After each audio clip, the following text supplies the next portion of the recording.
Good morning. It's March 31st, and this is your daily brief in science. Here's everything you need to know. A new chip-scale visible light laser has been stabilized to drive a trapped ion optical clock and quantum qubit on a surface-trapped chip at room temperature, moving toward a system-on-a-chip for quantum computing.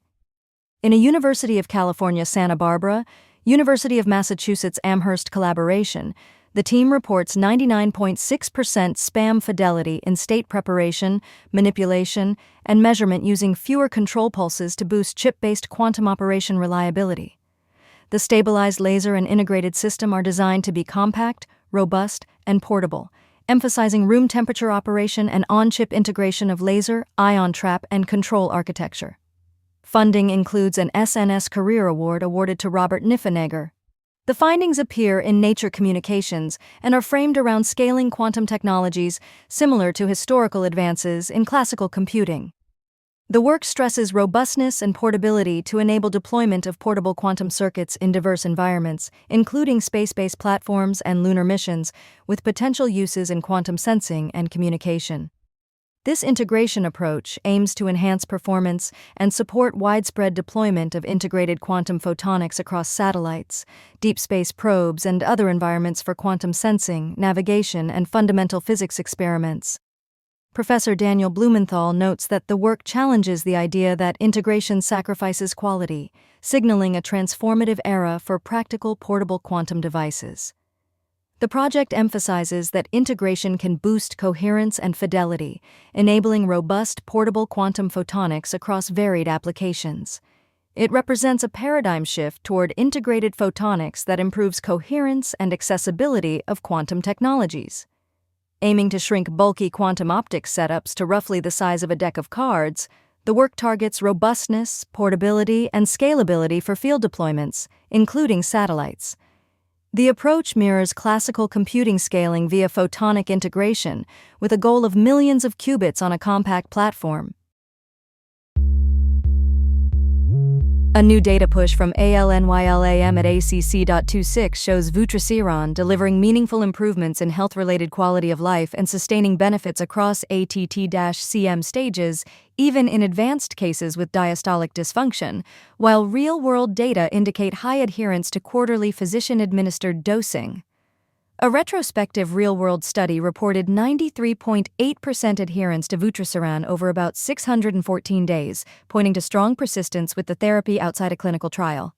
At ACC.26, ALNYLAM tied its cardiovascular portfolio together, highlighting Vutrisiran for ATT-CM and ZILEBESIRAN for hypertension as part of its growth narrative. Analyses tracked by InvestingPro suggest the stock sits just above fair value, with several firms maintaining buy or equal weight ratings, signaling ongoing institutional interest. Financial health indicators show robust growth and margins, though insider selling in the last quarter is noted as a risk factor to monitor. Safety signals such as hypotension, hyperkalemia, and declines in eGFR were generally low and transient across both monotherapy and combination cohorts. Capella hosts the ACC.26 presentations, with investor relations in place for further details, and ALNYLAM emphasizes its pipeline across cardiometabolic, neuroscience, and hematology programs in a market cap near $42 billion. ZILEBESIRAN remains in Phase 3, the ZENITH trial, pursuing continuous blood pressure control with biannual dosing, co-developed with Roche. ALNYLAM also announced partnerships with Viz.ai and the American Heart Association to improve early ATT-CM detection and care coordination through the AWARE study, integrating AI-enabled screening into clinical workflows. Important safety notes remind that AMVUTTRA, Vutrisiran, requires vitamin A supplementation considerations due to reductions in vitamin A, while analyses show higher baseline diastolic dysfunction grades linked to worse outcomes. Yet Vutrisiran associates with a lower risk of worsening diastolic dysfunction and favorable NYHA outcomes. A new recessive neurodevelopmental disorder tied to biallelic variants in ReNU2-2 has been identified and named ReNU2 syndrome, a finding that could transform how we diagnose and manage certain developmental conditions. Manchester researchers and collaborators report that this recessive ReNU2-2 related disorder causes severe epilepsy in children and adds to the growing ReNU2/4 related discovery program that previously documented dominant ReNU2-2 related disease and links to ReNU4-2 in another common NDD. The study suggests this condition may be more prevalent in the United Kingdom and likely higher in populations with consanguinity, with global estimates placing it at about 1 in 40,000 people. As of now, 84 individuals worldwide have been identified, and ongoing discovery implies thousands more undiagnosed and millions who may be carriers. The work leverages genome sequencing, RNA expression analysis, and detailed phenotyping through international collaboration involving the Undiagnosed Diseases Network and consortia across the United Kingdom, the Netherlands, Belgium, and Italy. Findings offer diagnostic clarity and support genetic counseling for carriers, and the team is advancing efforts to establish the ReNU2 Syndrome Foundation and enroll patients in the INDEED study at Mount Sinai for standardized data collection and deeper phenotyping. Although there is no cure yet, the loss of U2-2 RNA points to potential future avenues, such as gene replacement or RNA-based therapies, while researchers emphasize building diagnostic pipelines and natural history data to lay groundwork for clinical trials. The report highlights a large author team and notes funding and methods rooted in nature genetics, underscoring Mount Sinai as a key contributor alongside international partners. Clinically, portraits include severe epilepsy and developmental delays, with real-world impact illustrated by Ava Begley from Sydney, whose early years were dominated by frequent seizures that are now better controlled with medication. Experts say the discovery could broaden diagnostic options, inform future research, and improve treatment options and family support for those affected by ReNU2-2-related neurodevelopmental disorder. This work holds promise for personalized treatment and improved care as the understanding of ReNU2 syndrome grows. A new trial raises cautious hope for treating long COVID fatigue with fluvoxamine, showing meaningful reductions in fatigue at day 60 and day 90 compared with placebo. In the Revive Together study, 399 adults across 22 outpatient sites in Brazil were assessed using the Fatigue Severity Scale and the EQ-5-L5-L, with results indicating very high probabilities of superiority for fluvoxamine, about 99% at day 60 and 99.7% at day 90. Metformin did not show a benefit for fatigue at any follow-up beyond day 30 and did not increase recovery frequency. Researchers emphasize replication and careful interpretation given long COVID's multisystem nature and the need to optimize treatment strategies. A limitation is that depression history was not assessed, leaving open whether benefits relate to fatigue relief or mood factors.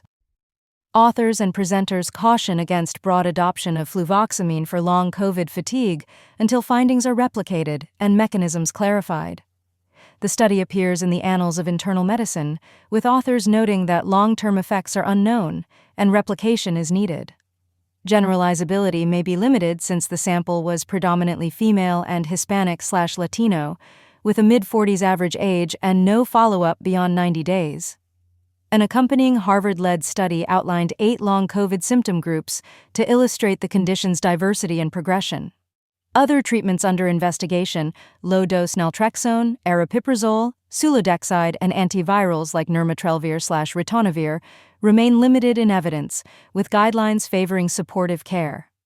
Experts describe the fluvoxamine findings as promising but not definitive, noting the trial focused on fatigue and lacked biomarker data. Baseline depressive symptoms did not predict greater benefit from fluvoxamine, suggesting a possible mechanism beyond depression.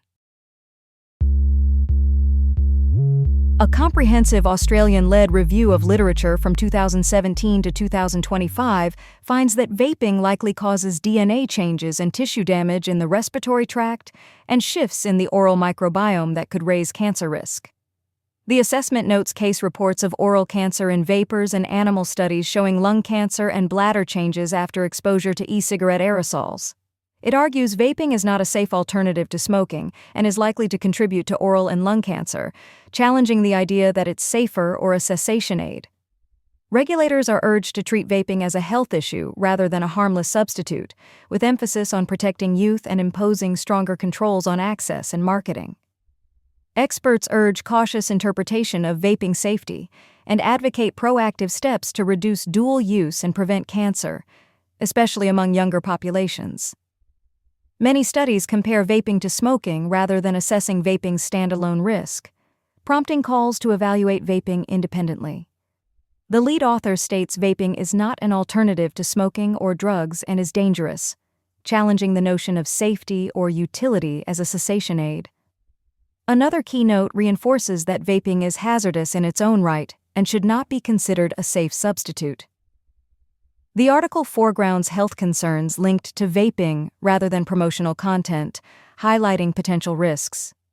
The risk assessment focuses on whether vaping causes pre-carcinogenic changes rather than exact incidence rates due to limited long-term data. United Kingdom actions such as bans on disposable vapes are noted, alongside concerns about lung cancer and chronic obstructive pulmonary disease burdens and tobacco remaining a major risk factor. The review argues precautionary labeling is insufficient and calls for stricter controls to minimize dual use and exposure, warning that vaping history may mirror tobacco's cancer link. This has been your daily brief in science. To read more about these stories, follow the links in the episode bio. You can also subscribe to these updates via email at www.brief.news. For more daily podcasts about the topics you love, visit brief.news/podcasts. Tune in tomorrow. We'll be back with everything you need to know.